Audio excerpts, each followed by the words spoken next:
When we first got married, I remember Wayne very clearly said to me, we need to have a budget. And I said, I don't do budget. I know. because I just thought a budget was restricting. It was going to be constraining and we weren't allowed to have any fun, So that was my immediate response.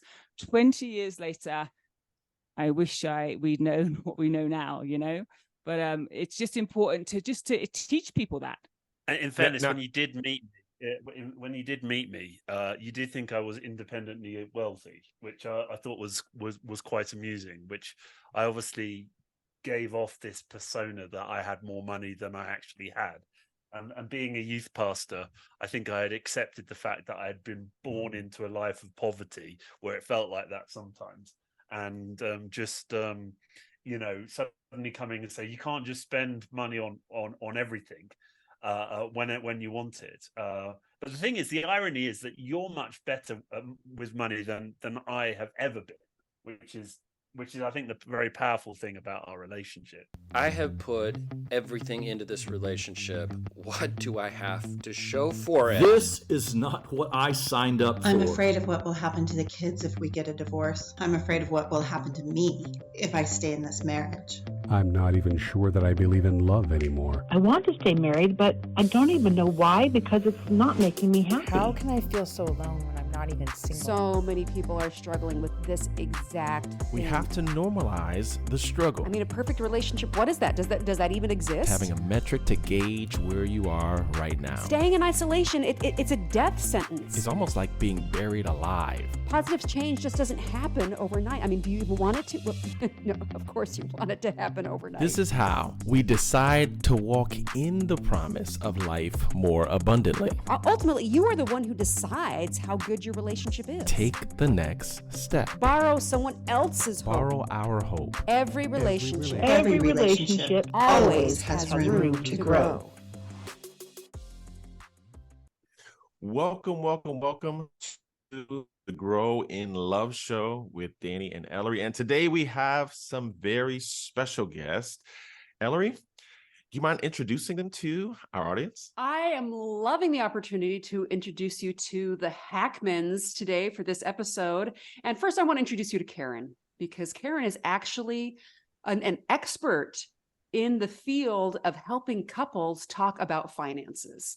And she's actually the proprietor and the owner of moneyandmarriage.net, which is a great place for you to go there. And she has so many great free resources for couples to be able to help them be able to speak better and be able to have common goals when it comes to finances. And so we've got Karen here, but as an extra special bonus, we actually have her husband, Wayne, who's joining us as well. And they are joining us from far off Africa, actually. And why don't we go ahead and let you guys talk and introduce yourselves just a little bit about where you are and your family. Okay, thanks, Ellery and Danny. We're really excited to be here with you today. So yes, we are in Kenya, Africa. We moved here primarily for Wayne's job a few years ago now. We work in an international Christian boarding school. And God has really blessed us while we were here. We have a 14-year-old daughter, and she loves life. She loves reading. She loves horses. She loves Taylor Swift. And we are just really excited to be here with you today. Thank you for having us. It truly is wonderful to be with you guys. Thanks for having us on the show today. We're so glad that you're here. And we're going to have Danny go ahead and introduce you with our Marriage Minute game. Go ahead. Yeah, so the Marriage Minute game is a fun game where we get to hear more about your story. And what we do is we start ladies first. You're allowed to share one sentence, how you met, to how you fell in love and got married. And so we'll invite Karen to share first at the end of 10 seconds or her first sentence. Then we'll switch it over to Wayne, and then we'll go back and forth until we reach the marriage altar. Is that clear? Okay, tell me when you're How's ready. that? Yeah, absolutely. All right, so we're ready for Karen. Karen, you have 10 seconds to begin sharing. How? Okay, so go ahead. Now? Yes, When I was at university, in my home church, I had a youth worker, and his name was Wayne Hackman. And Wayne would say that I stalked him. But that wasn't true. that wasn't true, because clearly I stalked her. And I remember very clearly asking my senior pastor who she was, and he said that she was out of my league. And he was probably right. No, not really. So when I came back from university, we'd kind of meet up for a coffee and we chat. We were friends for a year first. And then we were dating for a year. And to my surprise, when I first met her, I picked her up in my clapped out old car with a whole load of trash in the footwell, and she still went out with me. So it must have been love. Hey, so we went out for a year, and then Wayne proposed. And then after a year of marriage prep and getting the wedding ready, then that was 20 years ago. And that was how we met. Yeah, and the rest is history. We spent 5 years in a city called Swindon, and then we moved to the countryside in Devon. And then God took us to Bermuda, and we were there for 6 years. And then we moved to Kenya, which is where we've been ever since. Yeah, and here we are in beautiful East Africa, where the sun always shines most of the time. What a wonderful adventure of a couple. You guys need your own reality show. No, we're not that exciting. I think people would be more interested in looking at Karen than me. Okay. Yeah. So maybe in my case, a radio show, but Karen, yeah, she can have her own TV show any day. That's awesome. And you guys were natural at playing the game. This is the first time we've done it live. You guys just naturally made it work, and I'm sure that's indicative of how the good Lord has given you this wonderful chemistry. But we are going to be discussing how that chemistry wasn't always there, and how you were able to take the lessons through some of the challenging times and the difficult times and create a better state of existence where you are able to now teach, share, and help other couples grow in these key areas, because marriage, it's wonderful, but it can be challenging. What would you say to that? Yeah, absolutely. 100% agree. You come from different backgrounds and neither one is right or wrong. And then you come together and you live in one house, and living with each other and each other's little quirks can be quite fun and sometimes not so fun. I mean, it's very true. I mean, before Karen moved into my house, it was incredibly untidy, and then suddenly it got a coat of paint and looked amazing. And it was never so clean. So there are some advantages of getting married, although I think you would prefer me to be a bit more clean, a bit more quicker, wouldn't you? No, I think we're doing well. We're doing well. It's okay. We learn, don't we? We learn to live with each other. Yeah. This is true. This is very, very true. Well, and I just want to interject here because, Karen, you said something really important here at the very beginning when you're talking about we come from different backgrounds and one is not right and one is not wrong, right? And so often, especially that we can get really kind of into our heads exactly how we're expecting our lives to be. And we have kind of this whole marriage, how this is going to work.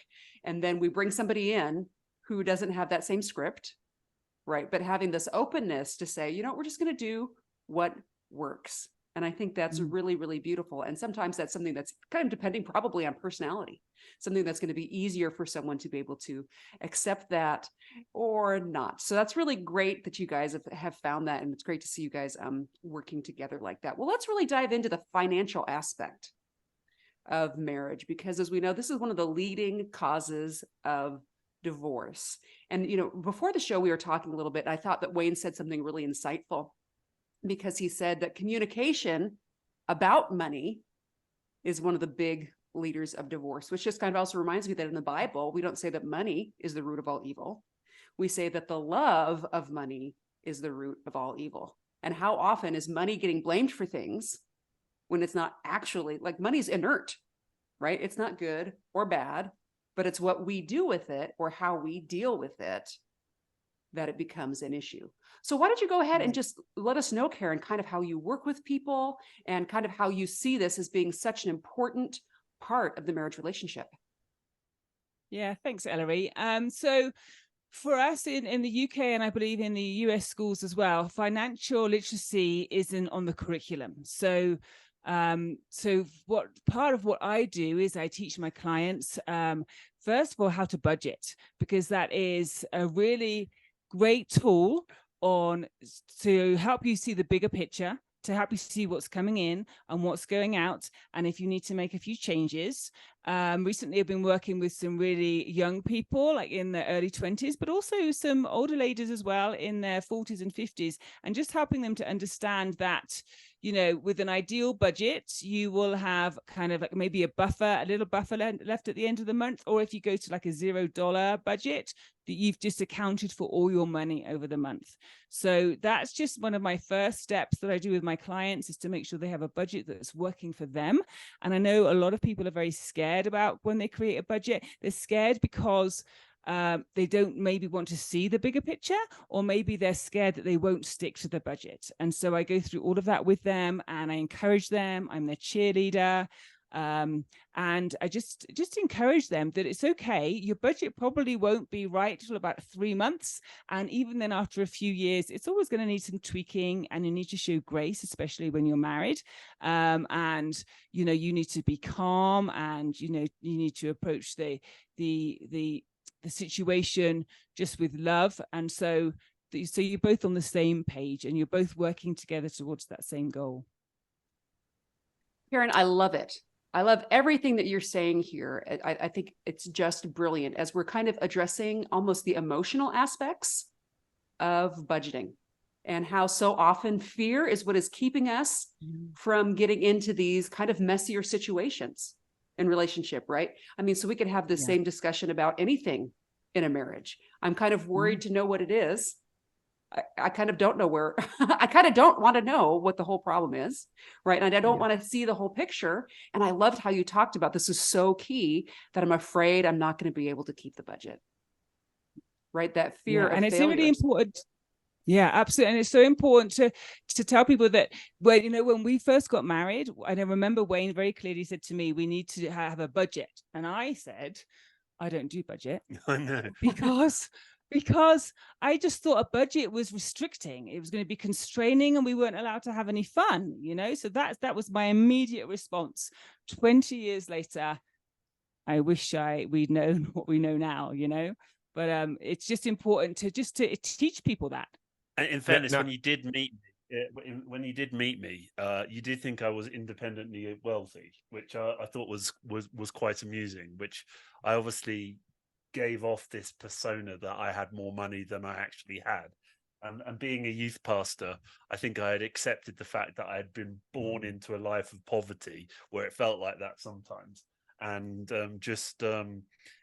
suddenly coming and say, you can't just spend money on everything when you want it. But the thing is, the irony is that you're much better with money than I have ever been, which is, I think, the very powerful thing about our relationship. You know, when we first got married, and I remember Wayne very clearly said to me, we need to have a budget. And I said, I don't do budget. I know. Because I just thought a budget was restricting. It was going to be constraining, and we weren't allowed to have any fun, you know? So that was my immediate response. 20 years later, I wish we'd known what we know now, you know?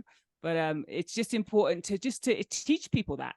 And in fairness, when you did meet me, you did think I was independently wealthy, which I thought was quite amusing. Which I obviously gave off this persona that I had more money than I actually had. And being a youth pastor, I think I had accepted the fact that I had been born into a life of poverty, where it felt like that sometimes. And suddenly coming and say, you can't just spend money on everything when you want it. But the thing is, the irony is that you're much better with money than I have ever been, which is, I think, the very powerful thing about our relationship. Yeah, well, if you look back, you were a youth worker, and I don't know about the US, but in the UK, I hope I don't offend anyone by saying this, that youth workers aren't paid that well, and so Wayne had his own house and he had his own car, and I thought, oh, how can he afford this on a youth pastor's budget? He must be independently wealthy. So that was my first mistake. Is that why you married him, Karen? No, I married him because he's a great friend and he kicks me towards Jesus. Yes, obviously. Now, one of the things that I want to ask is how you go from saying, I don't do budgets, to becoming this budget queen who's able to do all of these wonderful things. And I know that for many couples, that B word, I mean, it's a bad word. Like, you said budget, we don't do budgets. Like, budgets are scary. Budgets are, like you said, restricting. And it kind of goes back to something that I say in the Grow in Love Masterclass. Some people, they're scared of seeing how bad it is. But I point out how, okay, you're going to come under the microscope. Either way, whether or not it's going to be a checkup or an autopsy, but you're going to come under the microscope. So it's better to come and proactively start telling your money where to go. But I'm curious to hear how you went from, I don't do budgets. Was there a crisis? Was there just a natural synergy once Wayne said that, hey, we're going to do a budget? So no, it took a few years, and it wasn't until 2020 that I was scrolling through YouTube and found this guy called Dave Ramsey, and I just got drawn into this video where he just spoke common sense that nobody had told us before, that we needed to have an emergency fund to get rid of our debt, and then build a bigger emergency fund, and then and only then start investing.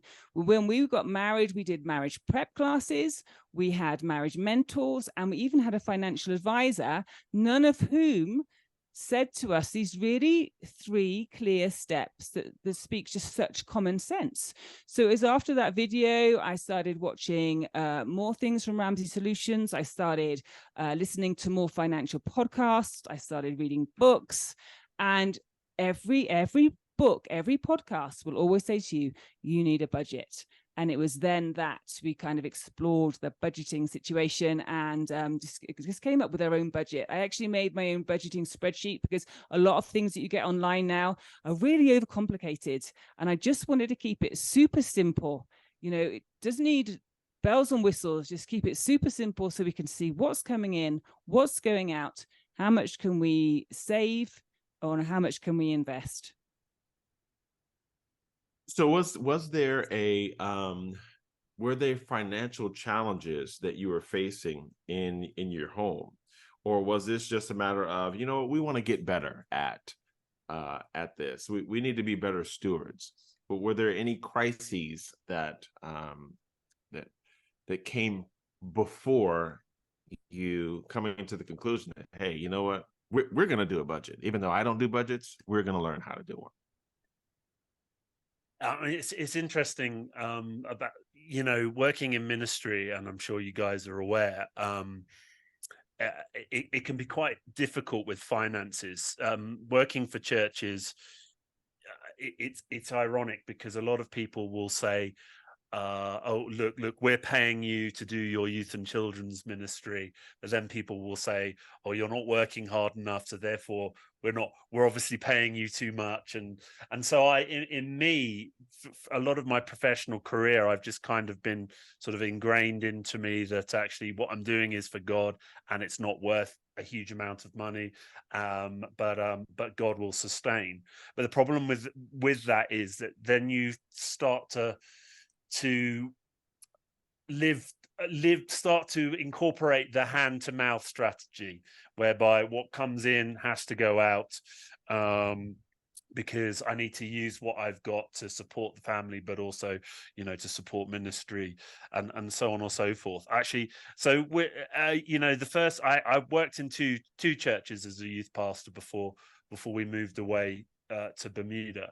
and when we got to Bermuda, I was being paid a fair salary in comparison to what I would have been used to in the UK. But living on an island, everything is imported, and everything was so much exponentially more expensive. And I think for me, the biggest crisis where I suddenly realized that this could be tricky was, I don't know if Karen, do you remember the day when you went to buy some diapers and we didn't have any diapers, and we didn't have enough money to buy food in the local grocery, and because we were a foreign national living overseas, we didn't have the ability to have a credit card or an overdraft at that time.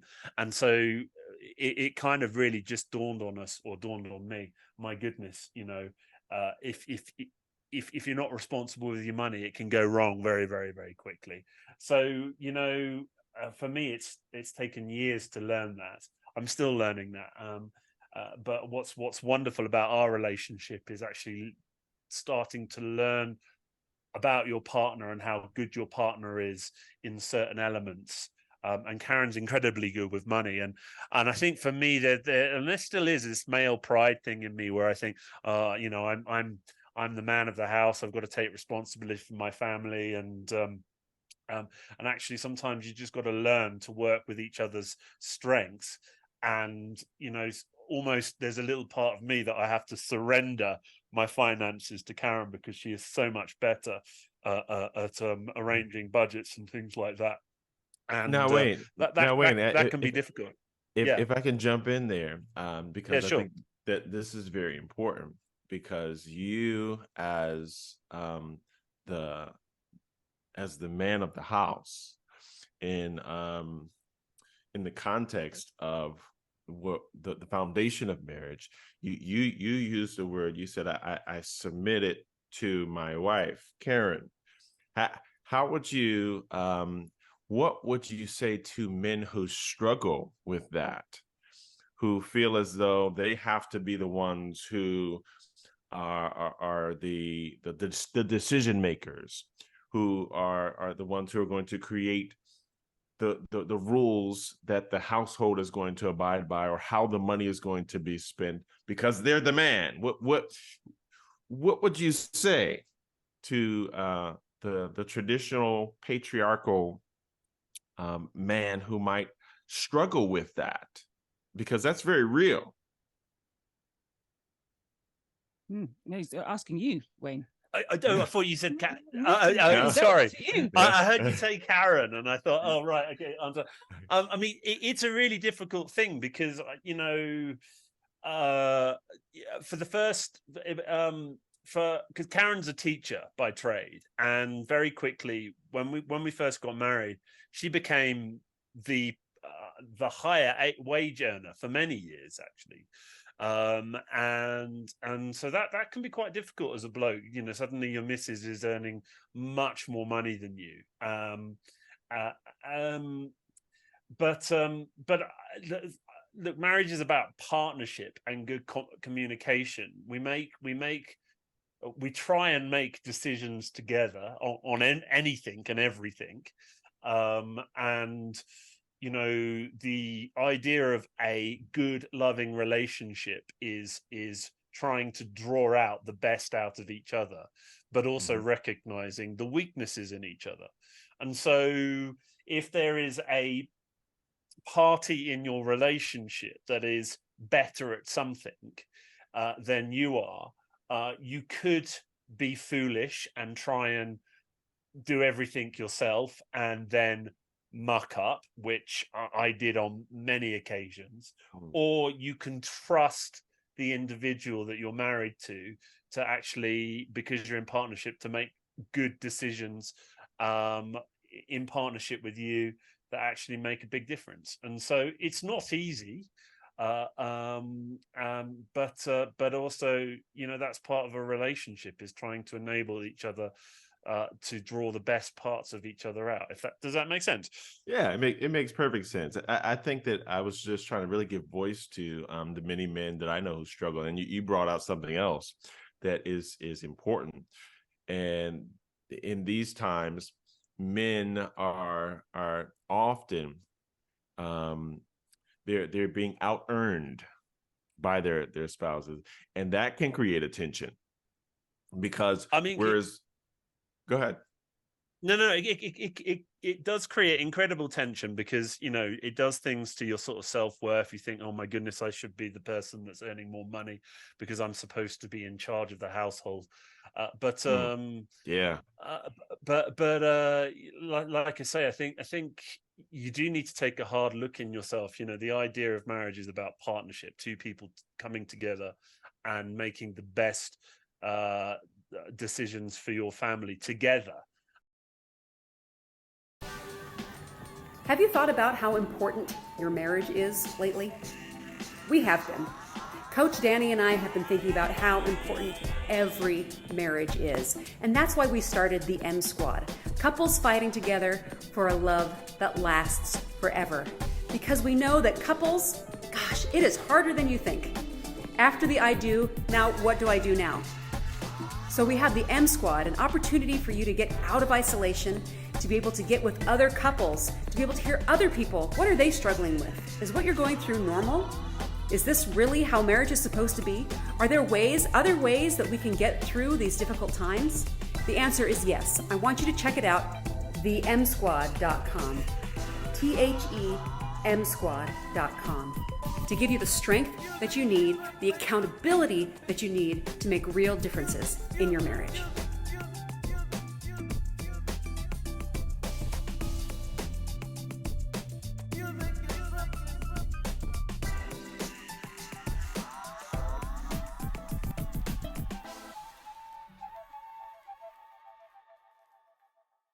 You do need to take a hard look in yourself. You know, the idea of marriage is about partnership, two people coming together and making the best decisions for your family together.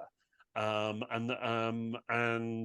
you know, without one or the other, you know, things can go very, very very, very, very wrong. And sometimes actually, you know, men sometimes actually need to learn to swallow their pride occasionally. Wow. Yeah, I know. Ouch, It's a difficult ouch, thing Wayne. to say. Ouch. Now, if I can ask, if I can ask Karen, you know, when did you discover that Wayne was not that great at managing money? And how did you... Tell the iPhones work. Go on, Danny. How did you manage that? No, that's fine. When we were first married, we had like a joint bank account, and all of both our paychecks went into there, and all our bills came out of there. And then, you know, for some fun money, you know, if I wanted to go and have a spa day with my friends, or Wayne wanted to go and buy a gadget, we'd have like a separate little account where I think it was like £50 a month would go into his account and into my account. And then I was reading the bank statement one day, and I'm like, Wayne, what's this £75 for? And it was because Wayne had gone overdrawn in his little fun account, and they were charging us £75 in our joint account. And I was like, oh, okay, this isn't not working very well. So then we kind of closed those fun accounts, and then we just did everything from the joint account. In hindsight, if things like YNAB would have been available back in the day, we would have probably done that, and just to give ourselves accountability. But that's when I first realized, oh, you know, because for me, I check the bank balance almost every day. I know what's coming in, I know what's going out, and maybe I needed to just help Wayne a little bit with that. I love so that. they, that's yeah. The helper. No, and I don't want to hog the microphone here. I know Ellery has some questions, but I'm genuinely curious because I know a lot of couples who struggle with this. There's not oftentimes a very clear way to navigate these challenging issues, and I would like to know what advice you would give to a wife who sees that her husband is struggling, and maybe there is that dynamic of patriarchy, and where he's in charge. What would be a good strategy that you would suggest that couples that a wife would employ in that situation, because it can be disempowering if there is this man who thinks that he's in charge of everything, but he's not really good at what is necessary for a household to thrive. How can she navigate that? What do you suggest? Okay, well, I would say learn from my mistakes. And so Wayne is a night owl, and I am an early bird. So I would take Wayne a cup of tea in the morning, and I had have been awake for a couple of hours before then. So my brain's ticking over. I've got all these ideas. I've been thinking about things, and then I would wake Wayne up and go, Wayne, I've been thinking we need to do X, Y, and Z. Well, that wasn't good. So I have learned over the years to speak to Wayne when he's in a good mood and say, hi, I've been thinking I'd really like to buy this, or I've been thinking about our finances. Could we just sit down for 10 minutes at the weekend over a cup of coffee and just have a look at the budget and have a look? Would this be possible? Could we do this? Do you think we could start saving for this? And then make sure it's a time when you are not in a rush. You're not going out in 10 minutes. You've not got people coming in 10 minutes. And also just to kind of finish that, when you finish doing the budget, when you finish talking about those finances, do something fun afterwards. Go out for a walk, go to the movies, go out for a meal, or get a takeaway, something like that, just to make sure that it's not just too stressful. Because if you've got a situation where your husband might need some help, then you need something fun to look forward to afterwards. Karen, we are just 100% aligned on everything that you were just saying. And I love it because this goes, I think, across the board for any issue that you're having in your relationship, right? Whether it's money, whether it's in-laws. I mean, we could talk, whether it's sex, we could talk about, all the big ones that are really tearing apart marriages historically. Yeah. Right. And I suppose probably now technology use is also a big problem that's causing a lot of divorces as well. But any of these issues, they can all be handled in the same way. And I really love that we're talking about finances here, because it's so often it's the elephant in the room, but it's something that we can agree on is essential.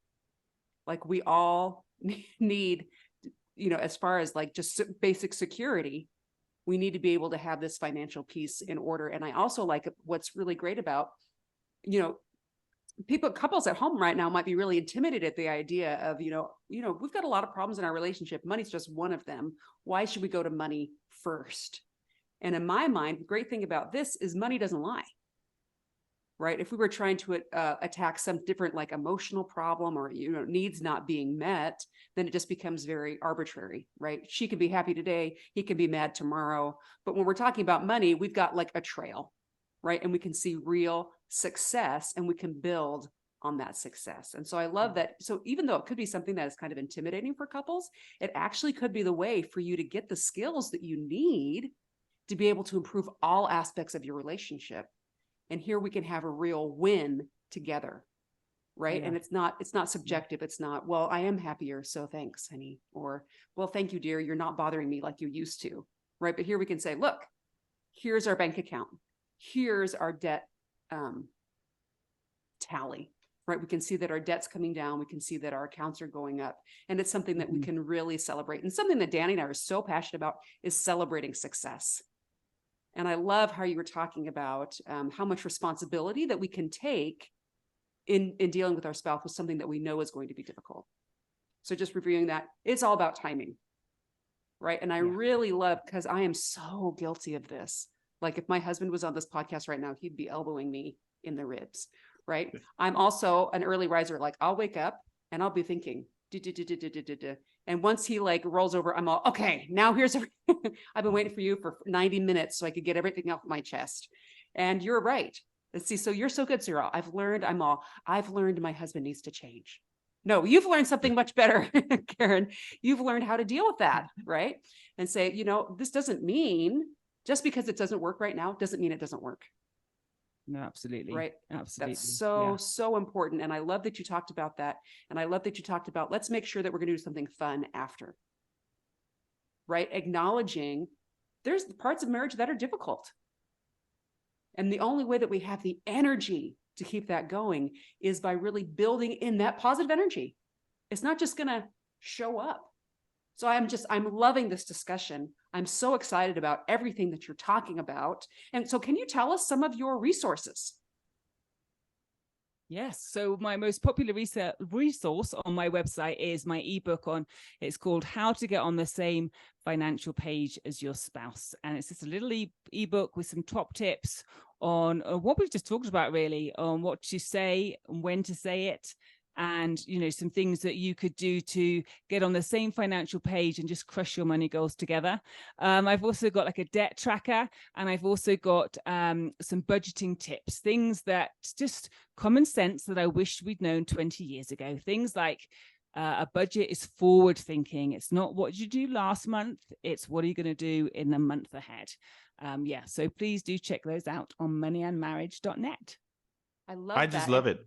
Oh, yeah, I'm just gonna let you go, Emily, but I just love it when Karen says crushing the financial goals, and so just knowing that you guys went from not being able to afford diapers to, like you described in our pre-show dialogue, hey, and now we're crushing our financial goals. And I just want those who are listening to understand that wherever you are, you're not stuck there.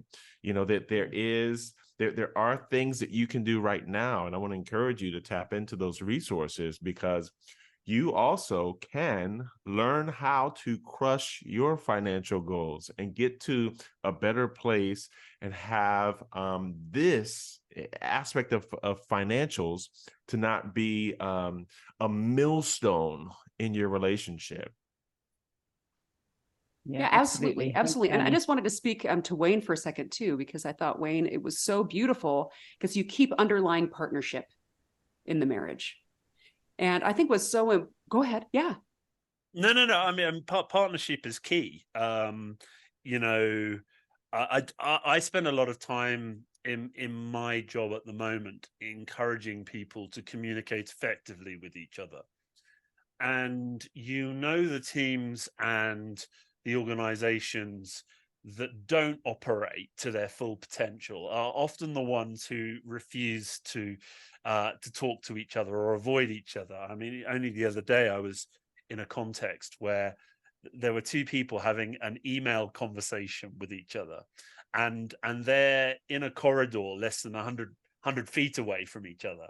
And I kind of bumped into, for some reason, I was copied in on this email stream that was going on. And I just went into the office of one of the individuals and say, look, you do realize the other person's just down the corridor. Just pop in, speak to them, because actually that face-to-face conversation is much more powerful than resorting to WhatsApp, email, text messages. And so if you can get that communication part right, then your partnership will improve considerably. Now, that's not to say that there aren't big differences between myself and my Karen. We're complete opposites, but at our best, when we're communicating well with each other, those opposites complement each other to create an awesome partnership. When you don't communicate, it's when those opposites start to work against each other and start to separate each other. And I think, if any couple were to look at themselves in the mirror, that there are things that attracted you together, but which got everything going, but actually but if you look carefully at who you are, start to use those differences to help you make a whole, make something much more effective. So I think the power of communication in a relationship can not only solve the financial problems, but I mean, you reeled off a whole list a little earlier, and helps with those two as well. But you have to kind of, again, the phrase that I used earlier, you have to sometimes swallow your pride and recognize that actually I do need to listen, or I do need to just adapt or modify some of my tendencies so that I'm able to to kind of develop personally, so that our relationship can be much more effective. Does that make sense? Oh, absolutely. I think it's so beautiful and it's so important. Like, again, my mind's just exploding with all the, the implications of the discussion that we're having today. Especially the first thing I want to talk about was just this idea of coming together and not having your marriage be something where you're trying to hide your faults. Does that make sense? I mean, like, yeah, hiding your faults never works. I mean, you might have heard me say earlier in the podcast about, did you want to share the iPhone story? and I remember, do you remember when the first iPhone came out? You know, I now, what am I on now? The 14. But when the original iPhone came out, technology is my Achilles heel. Yeah, she said Wayne buys a gadget. She goes to the Yeah, store yeah, and Wayne yeah, buys yeah. a gadget. Yeah. Yeah, exactly. And I wanted to buy the new iPhone when it came out. And I went onto eBay and I bid it up, not thinking that I would win. And I won this iPhone back then, which was incredibly expensive, particularly for a a youth pastor. And this phone turned up.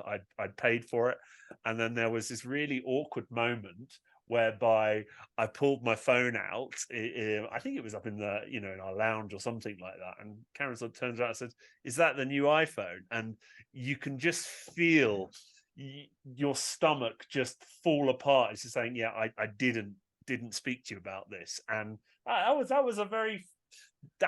a big life lesson for me, but quite a difficult moment, that I made such a large financial purchase without talking to my wife. Now, have I learned from that? Yes. Do I still make that mistake? Occasionally I do. But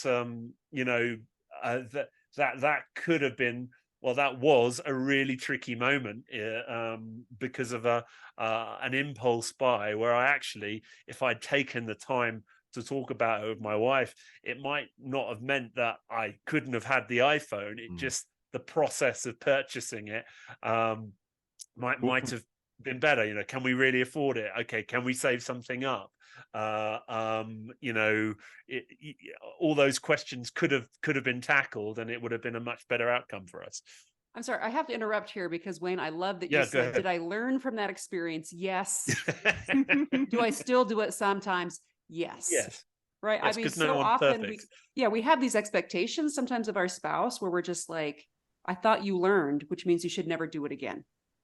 Right. But Yeah. we're in here. This is a long haul kind of situation. And I love being able to see the progression of your guys' relationship over the last 20 years, where you've come from, and just the space that you allow each other, which I think is grace really... and forgiveness is incredibly powerful. Yes, absolutely. And I think that just individually, you must have a great sense of worth that I'm going to assume this comes from your belief in your love of Jesus Christ, knowing why you're here, and that it's not, I don't need my spouse to tell me that I never make a mistake in order for me to feel okay.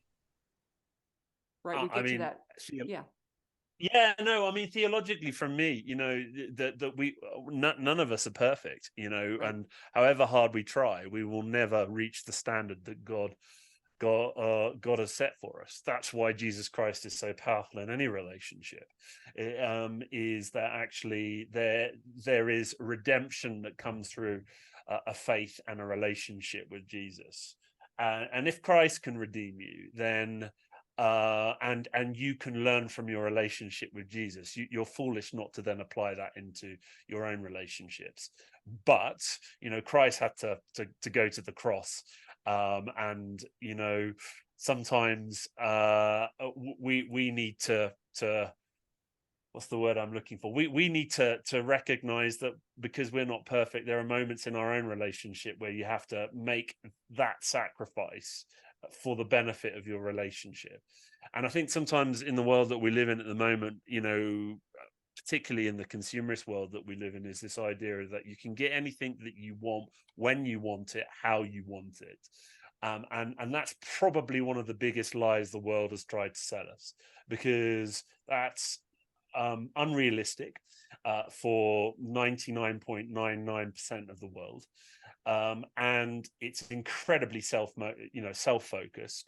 And as soon as you start to enter a relationship focused on what you can get out of it, it is destined to failure. And so that's why, recognizing what Christ has done and then applying what Christ has taught you into your own relationships is so incredibly powerful.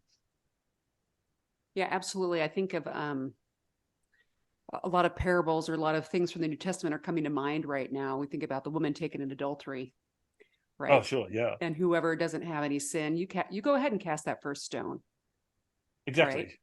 Right? And obviously also the parable of where he goes, oh gosh, I don't know what the name of the parable is off the top of my head, but he has this great debt that he goes and he's forgiven that great debt by the rich ruler. The unmerciful servant.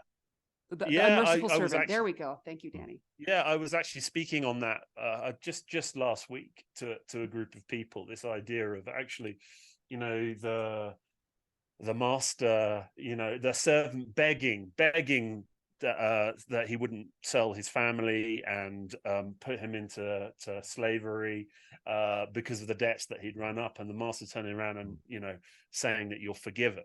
That's a powerful thing just alone in that parable. But when that same guy then sees the person on the side of the street and turns around and says, look, listen, you owe me this money and I'm going to throw you in prison until you get it, until I get that money, the reason why the master called him back and said, what were you thinking? I have forgiven you. Can you not learn from what I gave, from what I demonstrated to you? And I think firstly that kind of communicates the problem of the human condition. We often look at situations from our own perspective selfishly, but actually having this ability to take yourself out of the situation and look at, right, how is God going to deal with me in this situation? I need to learn to apply forgiveness. I need to learn to apply mercy in the situations that I find where people owe me something or have wronged me or have hurt me. And that's the incredible powerful of the gospel message. That's awesome, Wayne. I know that in one of the resources that we recommend couples take advantage of, the marriage report card at marriagereportcard.com, we have one question that is geared towards couples assessing how well they're doing in the area of finances. And the key word in that particular question is goals. And so having a financial goal, something that you're working towards together, how important would the two of you, Karen and Wayne, say that it is for a couple to have goals and not just pay bills? Yeah, I mean, goals are incredibly powerful. I'm gonna pass that one over to Karen because she's the one that sticks up posters all over our house. We went to Disney a couple of years ago, and she put pictures of Disney all over our house saying, this is what we're saving for. And there is incredible power in that. I don't know, Karen, if you want to chime in. Yeah, I'd love to share. So when our daughter was 5, we lived in Bermuda, and so Wayne was a youth worker and I struggled to get a job, and that was the time where we had no money for diapers. We weren't being paid for the next 5 days, and then thankfully the Lord blessed me with a job. But anyway, just to rewind a bit. So Charlotte at 5 looked at me with these big eyes, and her friends, their fathers were actuaries, hedge fund managers, and some of her friends were going to Disney World 3 times a year. And she looked at me with these big eyes and said, Mummy, when can we go to Disney World? And I'm like, honey, your dad's a youth worker. It's going to be no time soon. So then when we came to Kenya, we were both able to get a job. And it was like, right, okay, I think we can actually save to go to Disney now.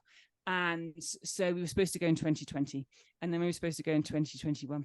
And then last year we actually made it. But around the house, in almost every room, there would be an A4 piece of paper with Y on it. And there'd be pictures of Disney, Cape Canaveral, the beach, and another picture of Disney.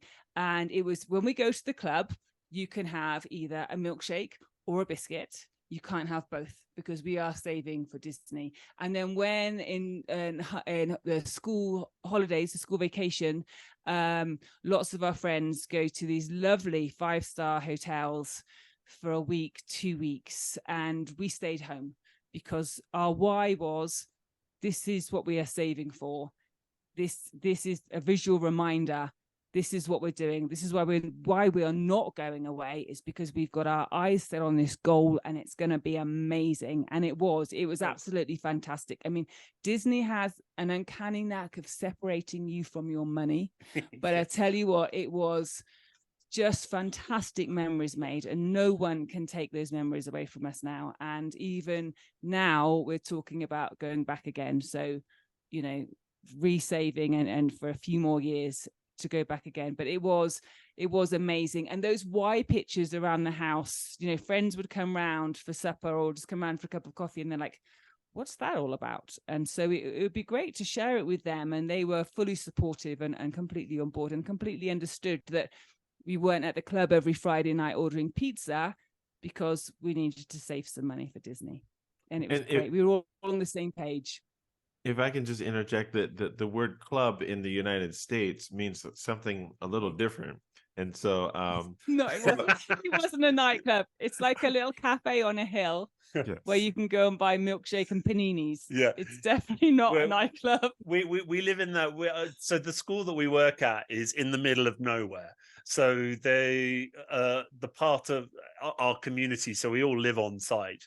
So there is what we call the club. It's actually called the Rising Phoenix. It's a cafe stroke bar stroke social club. And of course, it's actually very dangerous, because what happens is you can go up there and they don't take a credit card. They don't take cash. What happens is it goes on account. And so if you're not careful, you can go up there and, you know, you've all had something to eat, had a few drinks, you've I don't know, had ice, and before you look at it, at the end of the month, this account comes in when you get paid, and so suddenly you spent 10,000 shillings on the club. And so we had to make a real conscious decision to sort of say, no, we're not going to go to the club, because we don't want our salaries reduced so much because we've had a few too many sodas, or you know, Charlotte's had too many milkshakes or something like that. So we had to really work very, very hard to ensure that we were controlled in our spending, because anything on credit, so to speak, can be incredibly dangerous, because you don't know how much you've spent. So yeah, I think that's quite a powerful thank you financial for lesson. making that clarification. We just want to make sure that our listeners know, you know. And I absolutely love the fact that you make this whole idea of the family budgeting and the financial goals. It's not a couple thing, it's a family thing. Like the entire family is involved in recognizing, hey, we're sacrificing, and this is the goal. This is why we're sacrificing. But then we have a time where we're celebrating, where we are actually walking in the fulfillment of the sacrifice. And that is absolutely incredible. And that, as we're reaching the tail end of our podcast, I'd love for you to just kind of share, for couples who might not have the know-how, who might really be filled with anxiety when it comes to money, when it comes to budgeting, talking about money, which you guys have both done such a fabulous job of stressing the importance of. Now, what would you say to couples who are starting from ground zero? What can they do? What actions should they take now? We obviously we're going to send people to your website, but any encouragement that you would have for couples who are struggling in this area right now, who might not necessarily see the light at the end of the tunnel, who might be drowning in debt, in bills, who might not have enough income, and it's straining their romantic relationship. What would the two of you have to say or share with those couples? Okay, well, if I jump in first, I would say just take some time where you're not rushed. You know, get the dining room table, get all your bills out, or open those credit card bills. Just get to know what is the big picture. Where are you at right now? And show grace and show love. because that is so important. Don't get cross, just be very calm. This is where we're at right now, and have hope, because you can get out of the debt you are in. It may not be easy and it may not be short. You could be in this for the long haul, but if you set yourself just little goals, just, weekly, monthly. Well done, we didn't spend any money today. Well done, we're going to eat what's in the cupboard before we buy a takeout or we go to the restaurant. Just set yourself some little goals, celebrate those little goals, because you're going to make great progress. You're making good progress, no matter how small. And just be open and honest with each other. And as I say, just show grace, because we all mess up. I even messed up last summer, and Wayne is so loving and so full of grace that it's okay. We will work this out. It's okay. We just keep moving forward and all will be well. Wayne, what did you want to say? Well, I'm trying to work out what you did last summer. Well, do you remember? It was our 20th wedding anniversary.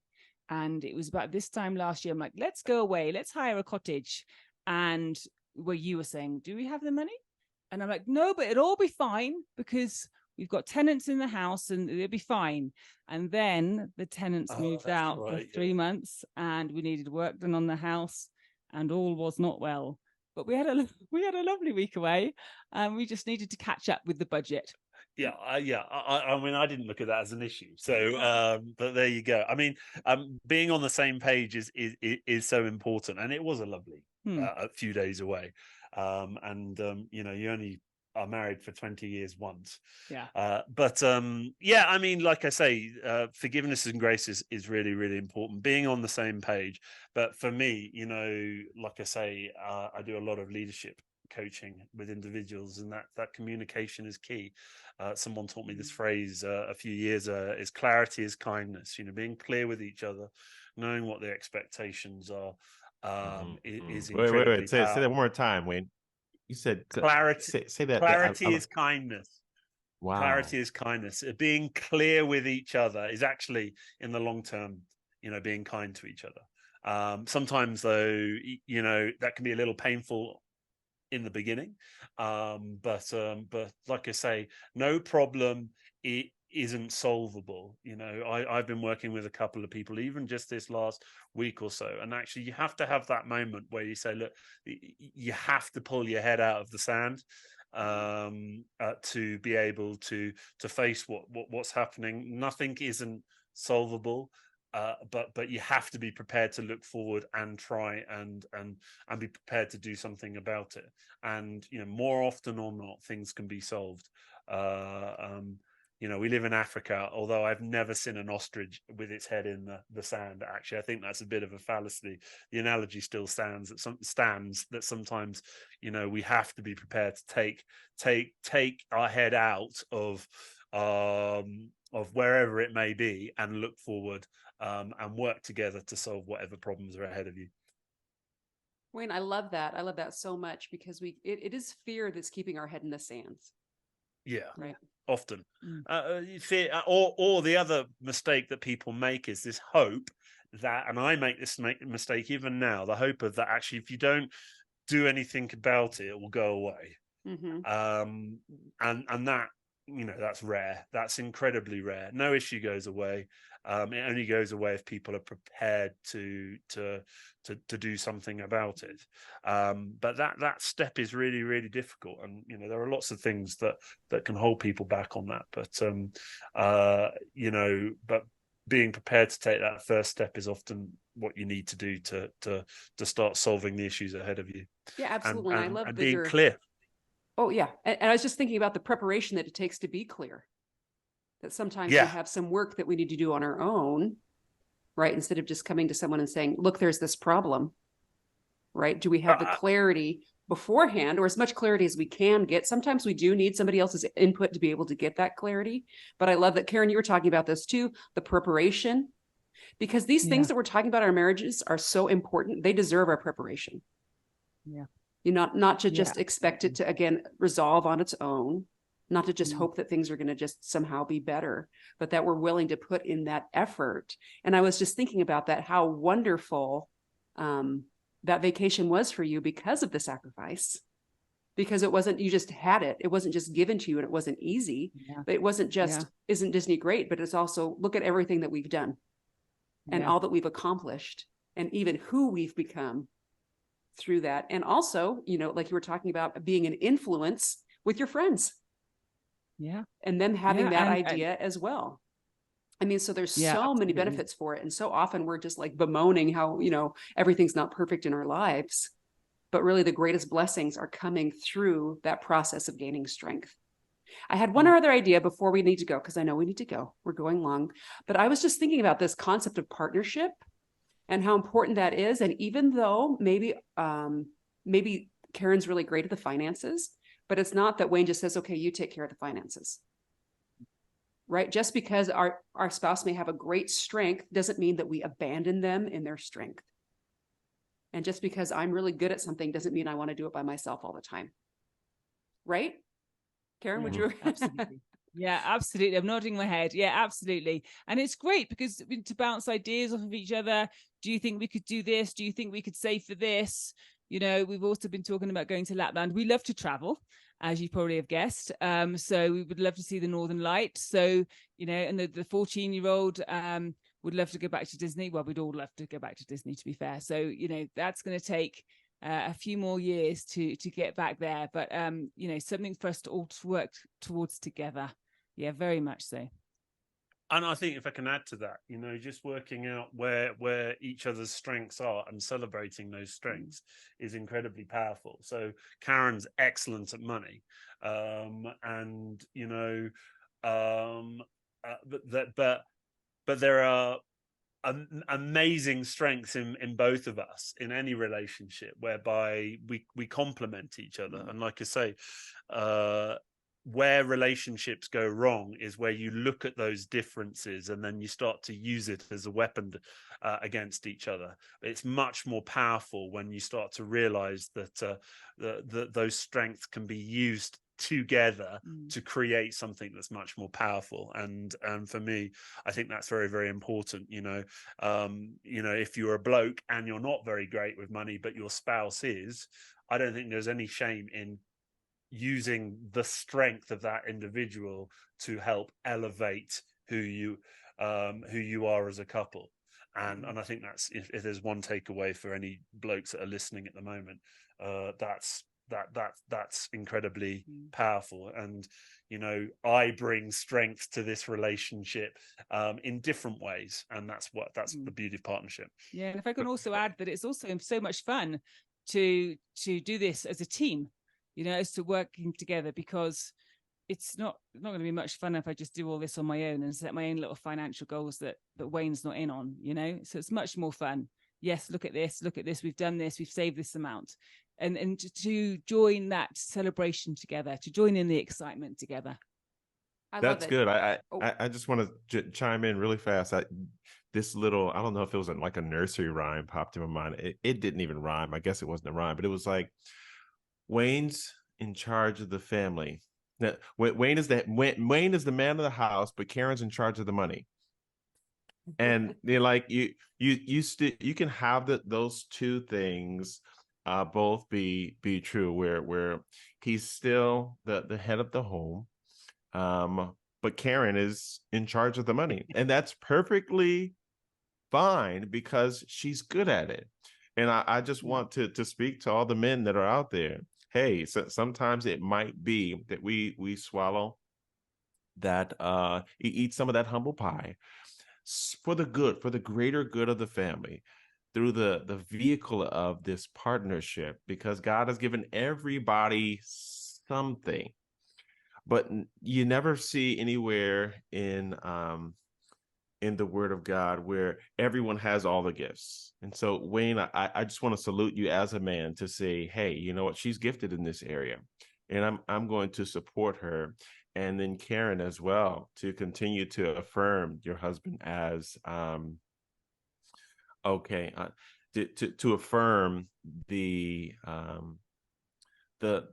godly leadership in your husband, Wayne, as the man of the house, even while you work this partnership together. I love it. This has been absolutely incredible. Thank you so much. Now, Karen, do you mind sharing those resources that that we want to encourage our couples to go to, your social medias and websites. Can you share those with us again so that we can empower our Sure. couples?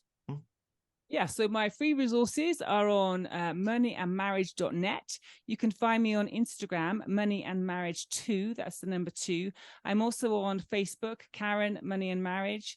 And I'm also on Twitter, Money and M. And you can catch me on any of those socials. And please do reach out, and I'd love to hear from you. Awesome. And Wayne, are you online as well? Yeah. So if you go to my website, www.waynehackman.com, so that's WAYNEHACKMAN.com. I'm actually a leadership consultant, and there are 2 tools on there that could be really useful for people who are trying to work out what their strengths are. So there's the 5 voice survey on there, which you can do to find out your strengths in leadership. And there's also something called the Peace Index on there as well, which actually looks at 5 areas of your life and working out, when it comes to working out areas where you need to be aware of the areas that might be kind of pulling your peace down. And it kind of gives you the tools to think about that and start to think about how you can, pull that head out of the sand and look forward to try and solve some of those issues. So there are 2 tools on there that I'd recommend anybody to have a look at, not just in marriage. Well, thank you again so much for coming. Everyone, this is the Grow in Love Show. We've been blessed with Wayne and Karen Hackman, and we want to encourage you to get your money right so that you can be a good steward and you can do the things that you've always wanted to do. You're never stuck where you are. You're just stuck where you stop and refuse to get help. There are so many resources that are out there, and we're just blessed to have heard and gotten this wonderful couple who's been transparent about their experience to show that you can go from not being able to afford diapers to the vacation of your dreams too. Thank you so much for joining us. And please remember that every relationship always has room to grow.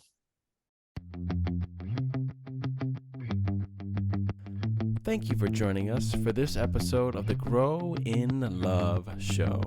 Be sure to subscribe so you don't miss a single podcast. And remember, every relationship always has room to grow.